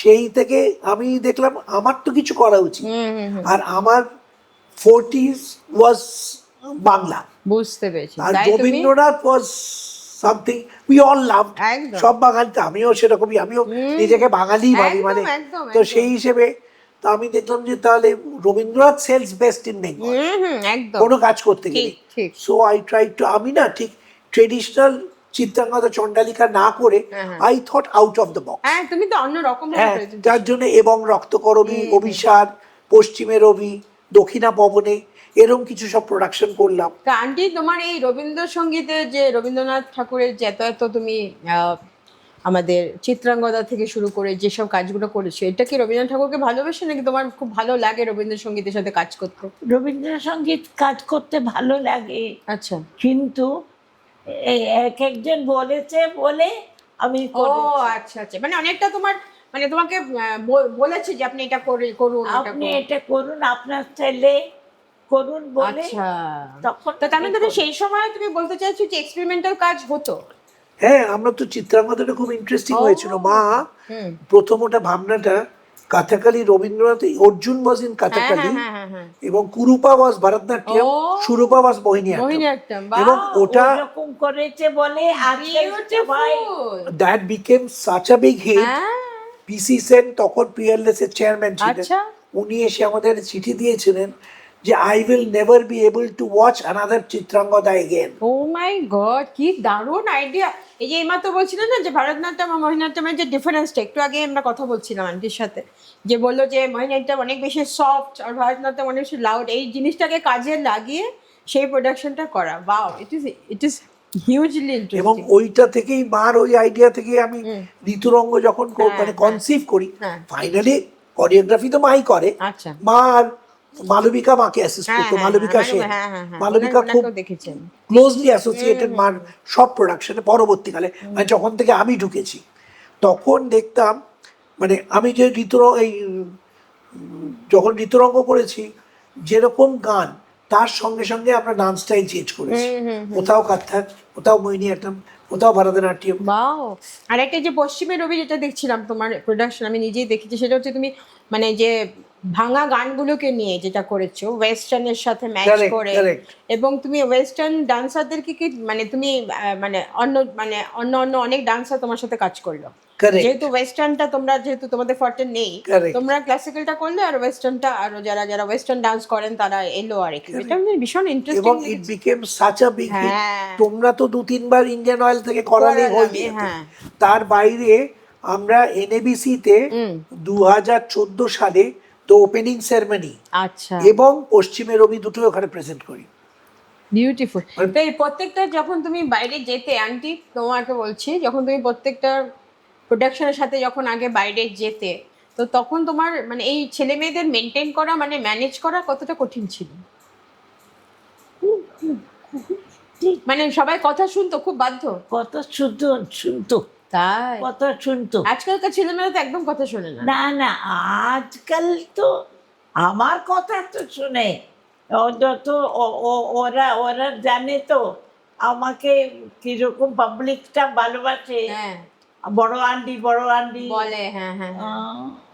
তো এই যে এখন তুমি যে ক্লাস করাও, তুমি সেটা একটু আগে বলছিলে যে বড় একটা ঘরের মধ্যে তুমি একটা জায়গায় বসো, এবং তোমার যারা যারা খুব সিনিয়র ছাত্রছাত্রী তারা এসে তোমাকে দেখায় যে কোথায় কি হচ্ছে, ভুল হচ্ছে, ঠিক হচ্ছে। এই জিনিসটা তোমার কি মনে হয় যে কেমন লাগে সেটা এখন, কেমন লাগে যে তোমার মানে এরাও খুব ভালো করে তৈরি হয়েছে বলে তোমার মনে হয়? ভালো হয়, কিন্তু এরা যেমন এরা ভালো হয়েছে, এরা আমি কত ছেলেপেলেরা বাইরে যায় আর কত অসুবিধা পড়ে এইখানে। অনেক লোকে বৃদ্ধ জায়গা ওই রকম বাড়িতে পাঠিয়ে দেয়, কিন্তু আমার কিছু লাগবে না। তো বলছে বৃদ্ধাশ্রমে পাঠিয়ে দেয় বলছে। হ্যাঁ, না না, সেটা বলছি না, তোমার এই ছেলে মেয়েদের তৈরি করে তুমি যখন তুমি দেখছো তোমার ছাত্র এরকম ভাবে গান গায়, মানে এরকম ভাবে নাচ করছে, এতটা ভালো হয়েছে, সেটা কেমন লাগে? ওটা খুব ভালো, খুব ভালো লাগে। ওটাতেই তোমার মনে হয় যে তুমি ভালো লাগে। আমি ইনফ্যাক্ট মা একটা সময় আমাদের মনে আছে, মাকে বলতো আপনার মেয়ে নেই, হ্যাঁ, মা বলতো আমার মেয়ে নেই, আমার হাজার মেয়ে। আপনাদের একটা দুটো থাকতে পারে, আমার 1000। ঠিক ঠিক। হ্যাঁ। এখন কত তোমার স্টুডেন্ট? 1800। মানে সব ব্রাঞ্চ মিলিয়ে, বাপরে। তো এই বাচ্চারা এখন যারা নাচ করতে আসে, তুমি তো দেখো সবকিছু দেখাশোনার দায়িত্বে আছো, তো এখন কি মনে হয় যে এখন ডেডিকেশন কিরম লেভেলে আছে? আমি তো মার ইন্টারভিউটা শুনছিলাম, একদম একদম aptly said, parents are totally responsible for this. কারণ ওরা মানে যেটা আমাদের ছোটবেলার জন্য আমরা তো মার খেয়ে বকা খেয়ে বড় হয়েছি, আমার মনে হয় তার জন্য আমরা আমাদের মা বাবার প্রতি আজও রেসপেক্ট রেখেছি।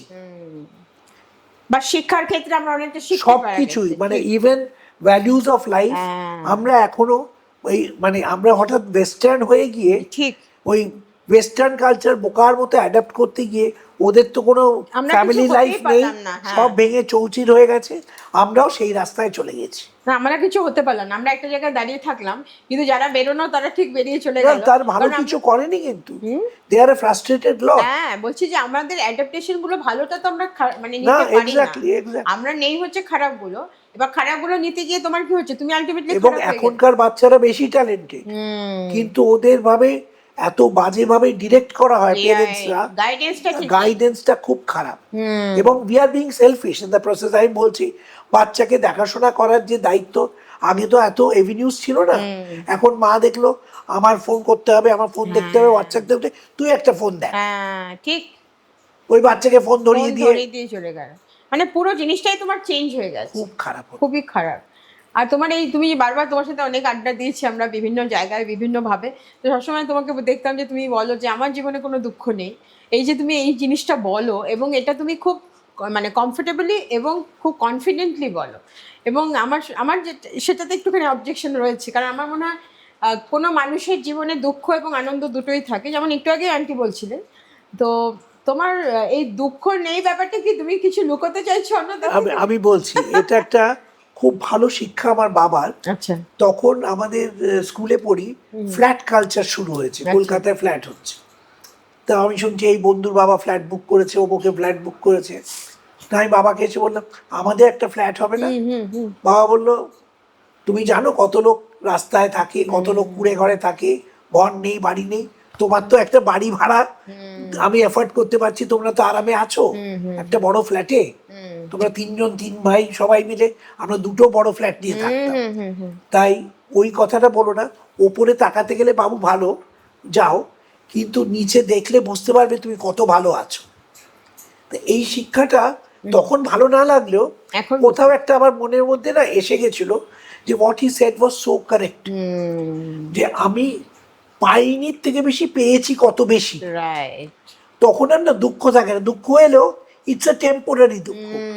তোমার রিয়েলাইজেশনটা পুরো ডাইমেনশনটাই চেঞ্জ হয়ে গেল। আমার ডাইমেনশনটা চেঞ্জ হয়ে গেছে, মানে আমি এখনো, আমি বলছি আমার ছেলে মাধ্যমিক পরীক্ষা দিয়ে বসে আছে, রেজাল্ট বেরোবে, মুখটা চুন, আলাম কি হলো, বললো না আজকে রেজাল্ট বেরোবে, আলাম কি হলো, পাশ করবি না?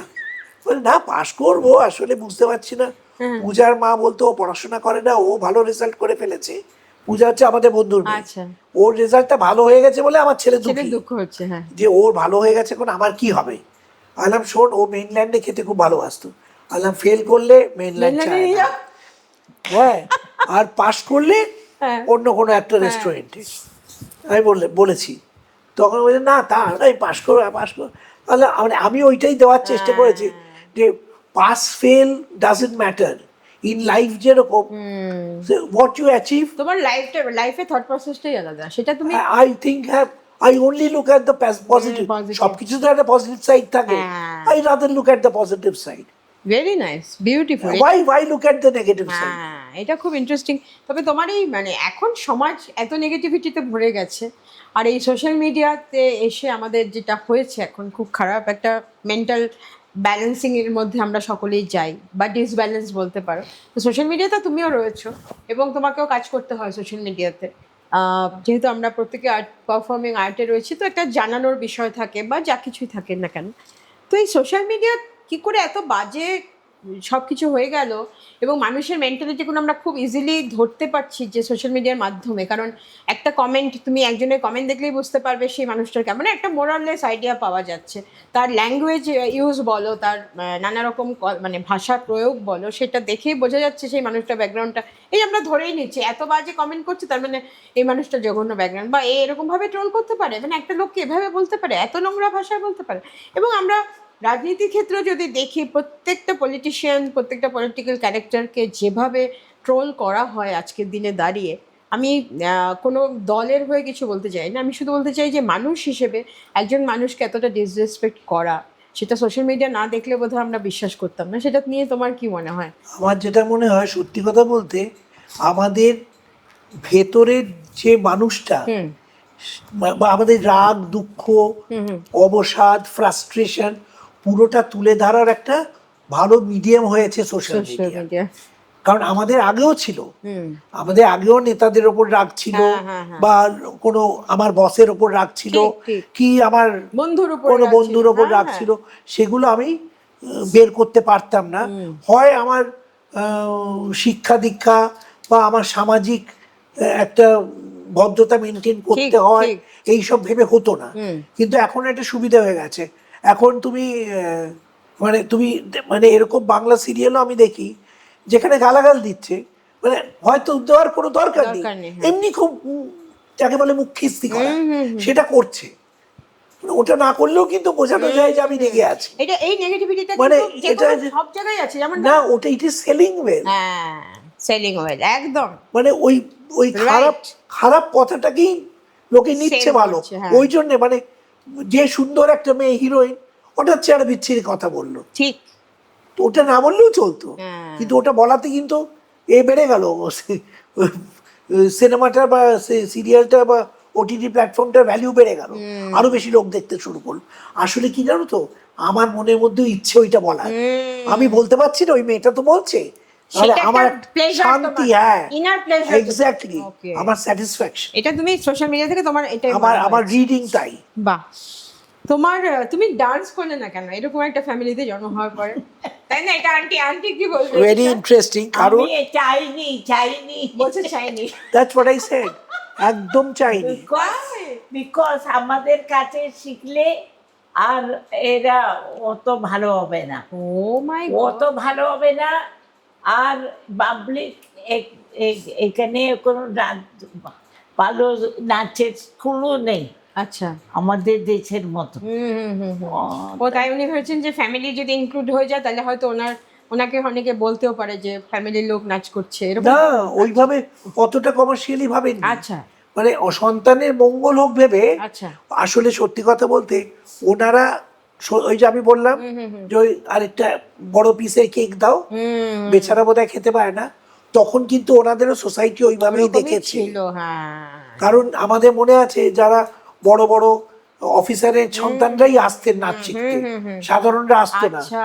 এবং তারা এসে কিন্তু হাবে ভাবে কোথাও একটা কিন্তু বুঝিয়ে দিতেন যে তুমি কিন্তু তুমি নাচ শেখাও, হ্যাঁ, ও আমার মেয়ে নাচ শিখছে, তুমি নাচ শেখাও, বাট এইটুকু অবধি তোমার মানে তুমি কিন্তু ভুলে যেও না আমি কিন্তু অমুক অফিসার, ও মাই গড, আমি অমুক জায়গায় ম্যানেজার। আচ্ছা আচ্ছা। কারণ আমাদের তখন কিন্তু অনেক মালয়ালি সব বড় বড় কর্পোরেট লেভেলে চাকরি করতেন, তারা সব আসতো তাদের মেয়েদের নিয়ে, এবং সেই মেয়েগুলো কেউ মডনায় পড়ে, কেউ লামার্টসে পড়ে, লামার্টসে পড়ে, হ্যাঁ, ওরা সব এরকম ব্যাপার ছিল। ব্যাপার, হ্যাঁ। হ্যাঁ, আর আমরা সাউথ পয়েন্টে পড়ি। South point was the very পাতি থিং দেন দোজ ডেজ। আচ্ছা, সেই সময় হ্যাঁ, তো তখন তো একটা দারুণ কিছু না, এবং কোথাও একটা নিশ্চয় ওরাও ভেবেছে আমার ছেলেও এরকম বড় হোক, এরকম পটপট করে ইংরেজি বলুক, আচ্ছা। হ্যাঁ, স্মার্ট হোক, কারণ এটা ওনারাও নিশ্চয়ই সন্তানদের নাচ শেখাবো, ওরাও ভাবেনি ওরা কিন্তু এত বিশাল কিছু হয়ে যাবে।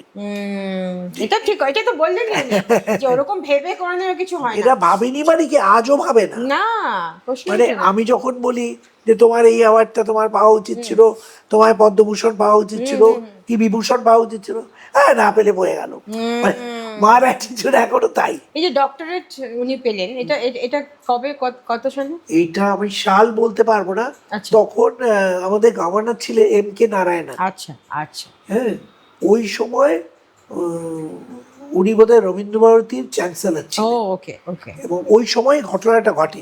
এখন ওনার হাত কতটা আমি বলতে পারবো না, Okay, কিন্তু okay. মানে ওদের তো একটা কমিটি আছে, ওই কমিটি থেকে আমাদের ফোন Decide করলো করেছিলেন আর কি যে ওনাকে যে দেওয়া হবে। ওনাকে এবার দেওয়া হচ্ছে। আহা। তবে মা মানে পেয়ে আমি খুব এক্সাইটেড ছিলাম, মার ছাত্রীরা খুব এক্সাইটেড হ্যাঁ, ছিল। মাও তো মা বলে ও আচ্ছা, মানে ওটা পেলে কি হবে, আমি বললাম তোমার আগে ডক্টর লেখা হবে, বলে ওটা না লিখলে কি হবে, মানে ওটা না ওই দাদুর আবার মার আবার দাদুর, তুমি গলায় সোনার চেন না পড়লে কি তুমি ইন্দিরা গান্ধী হবে, মানে সোনার চেন পড়লে তা তো হবে না, তা তো হবে না, তাই দরকার নেই আমার। না, ওই রকমই। কি দারুণ, মানে এই জিনিসগুলো শিক্ষা, এটাই শিখলাম আজকে অন্নচন্দ্রিমা খুব অন্য রকম, এবং আমরা খুবই ডিলাইটেড এদেরকে পেয়ে এত কাছে। থাঙ্কুমণি কুট্টি কে যদি আমি বলি যে doctor Thankumani Kutty as a mother or as a teacher কোনটা তোমার বেশি পছন্দের, তাহলে কি বলবে? অ্যাজ এ মাদার না, অ্যাজ এ টিচার। তাই? আচ্ছা। কারণ মানে I have nothing against my mother, but মা was so busy in our আচ্ছা, চাইল্ডহুড। আচ্ছা। মা কিন্তু এত সিনসিয়ার কাজ নিয়ে হ্যাঁ, তোমাকে মাঝে সময় দিত না। আমাদের অবহেলা করতেন তা না। আচ্ছা, কিন্তু সময়ও বেশি না, একটা দিত। তবে উনি ঠিক আমাদের বাঙালি মা বাবারা যেন আতুপুতু করতো, হ্যাঁ। মা কোনোদিন মায়ের তো সময় ছিল না। নিজেও পায়নি, হ্যাঁ। আমাদেরও করেনি। ঠিক। আমাদের সত্যি কথা বলতে সব দায়িত্ব নিয়েছিল বাবা, আর বাড়িতে মানে মায়ের রোলটা প্লে করতো দিদিমা। আচ্ছা। দিদিমা খুব ছোটবেলা আমাদের বাড়িতে চলে আসে ওকে। এবং দাদু মারা যান, এবং দিদিমা ওই রান্নাঘর সংসারটা সবকিছু উনি দেখতো। দেখতেন, আচ্ছা, আর আচ্ছা। আমাদের জ্বর হলে স্কুল কলেজ দিদিমাই করতেন। টিচার্স কল ওই সবগুলো বাবার দায়িত্ব। আচ্ছা। মা খালি এসে আমরা ভেতরে ঘরে হয়তো বদমাইশি করছি আমরা তিনজনে, এলো বেল্টের বাড়ি লাগিয়ে দিয়ে আবার চলে গেল। মার রোল ছিল সেইটাই। আচ্ছা। তাই টিচার সাংকমনে করছে তোমার তবে বেশি প্রিয়। As a teacher, as a কি Mentor. বলবো, হ্যাঁ মানে as a dancer, dance Guru, she is brilliant, she is fantastic. এই যে আমি শুনছিলাম এখনো ওনার যারা এলএসডি স্টুডেন্টরা আসে তারা ওনার সামনে দাঁড়িয়ে নাচ করে, এবং উনি এখনো বলে দিচ্ছে যে এই জায়গাটা ভুল হচ্ছে, ওই জায়গাটা ভুল হচ্ছে, যে আরো সাংঘাতিক এটা বলতে আমি ব্যাপার। একটু বলে নিই, বাবাকে আমি একবার বলেছিলাম যে আমি তো অনেক ভারতনাট্যম দেখছি, মার কোরিওগ্রাফি ভীষণ ভালো লাগে। কেন? বাবা তখন আমায় বুঝিয়েছিল যে মা উইদিন দ্য ফ্রেমওয়ার্ক অনেকটা নিজেকে ডেভেলপ করেছে উইথ টাইম। যেটা শিখেছি সেটা শুধু সেটাই শুধু উগরে করেছে, দেননি, হয়নি। She had put in her inputs বললেন তো উনি। To develop. হ্যাঁ, বলে যখন আমি এসেছি তখন আমি অত জানতাম না, হ্যাঁ। উনি প্রত্যেকদিন শিখে শিখে। পড়াশোনা হ্যাঁ। রোজ সকাল 4টে বসে এই পড়ে যাওয়া অবধি পড়াশোনা করতেন।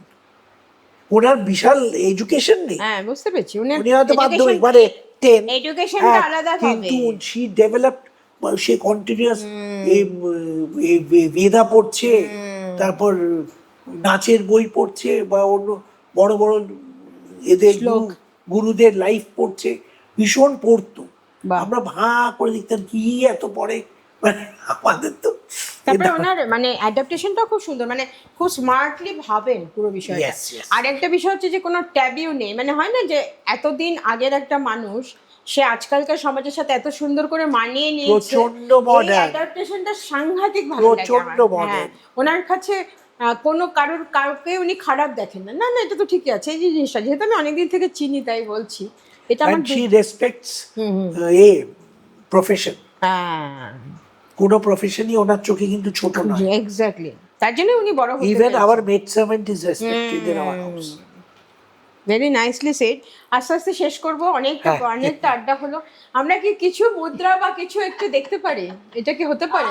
আমি এখন কি করবো? হ্যাঁ নিশ্চয়ই হতে পারে। আমরা একটু আই হ্যাভ অ্যান আইডিয়া। তুমি কয়েকটা দেখাও, একটু ফ্লাওয়ার, একটু বার্ড, একটু জল, জাস্ট একটু বা এরকম একটু করে। উইন্ড। তোমার হাতের কিছু এত সুন্দর হাত, সেটা একটু যদি Yes. আমরা দেখতে চাই। অপূর্ব না? আমি অবাক। বিউটিফুল হ্যান্ডস ফর মুদ্রাস এখনো। ভাবা যায় না। আমি এটা আকাশ দেখি, আকাশ। Myself is Lord Shankar, Lord Shankar. আকাশ, ভূমি, আচ্ছা, পতাকা দিয়ে, পতাকা মুদ্রা। usage of Pataka Mudra. This and this is Akash, Akash, this is Bhumi, this is wind, water. আহা, water,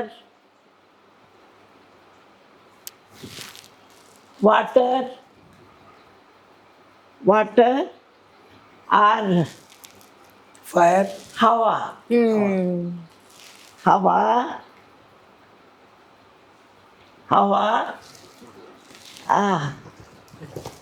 বিউটিফুল হাওয়া।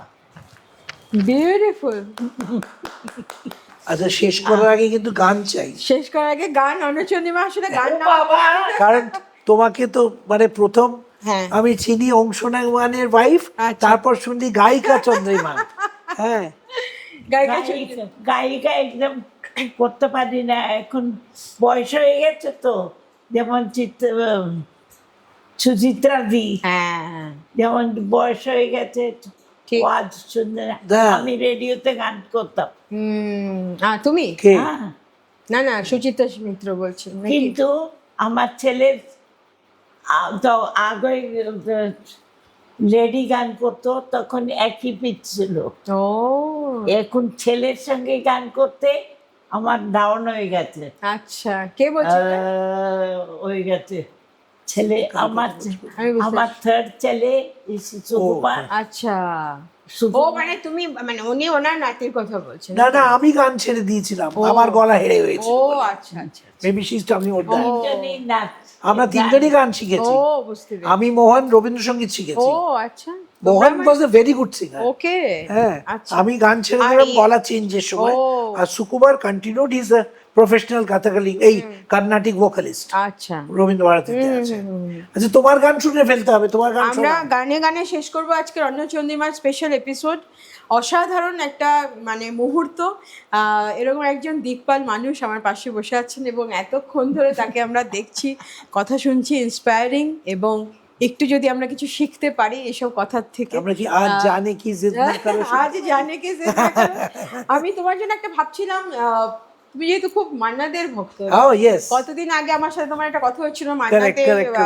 মান্নাদের একটি অনুষ্ঠান করা নিয়ে, তো সেটা আমার মনে হলো যে এক লাইন যদি Why গাওয়া not? যায়। Why not? Why not? ও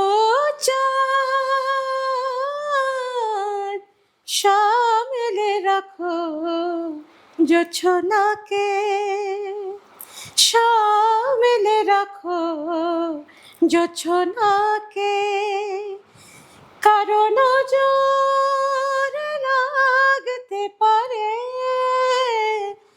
কারণ জোর লাগতে পারে, মেঘেদের উড়ো চিঠি পড়েও তো আসতে পারে।